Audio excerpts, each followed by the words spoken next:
Signal ಸಮಸ್ಯೆ ಆಗಿಬಿಟ್ಟು city ಒಳಗಡೆ ಟ್ರಾಫಿಕ್ ಜಾಮ್ ಆಗೋದನ್ನ ನೋಡಿದ್ದೀರಾ. ಆದರೆ ಸಿಗ್ನಲ್ ಸಮಸ್ಯೆ ಆಗಿಬಿಟ್ಟು ರೈಲುಗಳು ಜಾಮ್ ಆಗೋದನ್ನ ನೋಡಿದ್ದೀರಾ? ಆಗಿದೆ. ಕೆಂಗೇರಿ ರೈಲ್ವೆ ನಿಲ್ದಾಣದ ಬಳಿ ನಿಂತ್ಕೊಂಡ್ಬಿಟ್ಟಿದೆ ರೈಲುಗಳು. ಕೆಲ ನಿಮಿಷಗಳ ಕಾಲ ಗೊಂದಲಕ್ಕೆ ಒಳಗಾಗಿದ್ದಾರೆ ಲೋಕೋ ಪೈಲಟ್. ಅಲ್ಲಿ ಮೆಜೆಸ್ಟಿಕ್ನಿಂದ ರಾಮನಗರ ಕಡೆಗೆ ರೈಲು ಹೊರಟಿತ್ತು. ಸಿಗ್ನಲ್ ಕ್ಲಿಯರೆನ್ಸ್ ಕೊಡದ ಹಿನ್ನೆಲೆಯಲ್ಲಿ ಅಕ್ಕಪಕ್ಕದ ಟ್ರ್ಯಾಕ್ಗಳಲ್ಲೇ ಸ್ಟಾಪ್ ಆಗಿಬಿಟ್ಟಿವೆ. ಕೆಲ ಕಾಲ ರೈಲ್ವೆ ಗೇಟ್ನಿಂದ 200 ಮೀಟರ್ ದೂರ ರೈಲುಗಳು ನಿಂತ್ಕೊಂಡ್ಬಿಟ್ಟಿವೆ.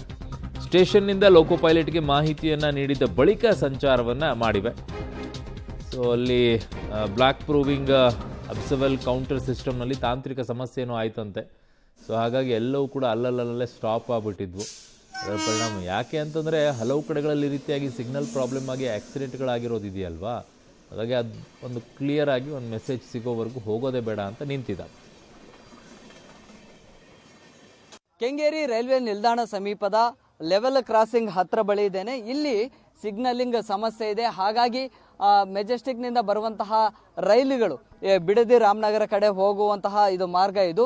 ಸೊ ಅಲ್ಲಿ ಸಿಗ್ನಲಿಂಗ್ ಪ್ರಾಬ್ಲಮ್ ಇರೋದ್ರಿಂದಾಗಿ ಅಲ್ಲೇ ನಿಂತ್ಕೊಳ್ಳುವಂಥದ್ದು ಆಗುತ್ತೆ. ಅದರ ಜೊತೆಗೆ ನಿಧಾನಕ್ಕೆ ಇಲ್ಲಿ ಮ್ಯಾನ್ಯುವಲ್ ಆಗಿ ಹೇಳಿದ ಬಳಿಕ ಸ್ಟೇಷನ್ನಿಂದ ಹೇಳಿದ ಬಳಿಕ ನಿಧಾನಕ್ಕೆ ಅಲ್ಲಿ ಮೂವಿಂಗ್ ಆಗ್ತಾ ಇದೆ. ಬೆಳಗ್ಗಿಂದಲೂ ಕೂಡ ಈ ಒಂದು ತಾಂತ್ರಿಕ ಸಮಸ್ಯೆ ಎದುರಾಗಿದೆ. ಒಂದೊಮ್ಮೆ ಏನಾದರೂ ಅಲ್ಲಿ ಸಿಗ್ನಲಿಂಗ್ ಗೊತ್ತಾಗದೆ ನೇರವಾಗಿ ಹಾಗೇನೆ ಬಂದ್ರು ಅಂತ ಹೇಳಿದ್ರೆ ನೇರವಾಗಿ ಇಲ್ಲಿಂದ ಆ ಗೇಟ್ ಏನು ಹಾಕಿರ್ತಾರೆ ಇಲ್ಲಿಂದ ಹೋಗುವಂತಹ ವಾಹನ ಸವಾರಿಗೂ ಒಂದಿಷ್ಟು ಸಮಸ್ಯೆಗಳಾಗುತ್ತೆ. ಒಂದೊಮ್ಮೆ ಏನಾದರೂ ಡಿಕ್ಕಿ ಹೊಡಿತು ಅಂದರೆ ಒಂದಿಷ್ಟು ಅನಾಹುತಗಳು ಆಗುವಂತಹ ಸಾಧ್ಯತೆಗಳು ಕೂಡ ಇರುತ್ತೆ.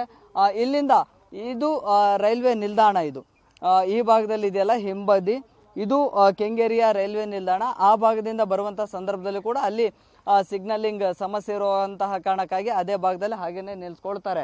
ಎದುರು ಬದುರು ಬರುವಂತಹ ಸಂದರ್ಭದಲ್ಲಿ ಈ ಸಿಗ್ನಲಿಂಗ್ನ ಸಮಸ್ಯೆ ತಾಂತ್ರಿಕ ಸಮಸ್ಯೆ ಇರುವಂತಹ ಕಾರಣಕ್ಕಾಗಿ ಹಾಗೇನೆ ನಿಂತ್ಕೊಳ್ತಾ ಇದ್ದಾವೆ ಬೆಳಿಗ್ಗೆಯಿಂದ.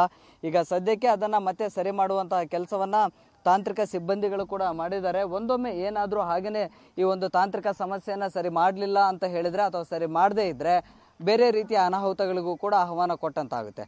ವಿಡಿಯೋ ಜರ್ನಲಿಸ್ಟ್ ಯಶವಂತ್ ಜೊತೆ Prakash D Rampur, public TV, Bengaluru.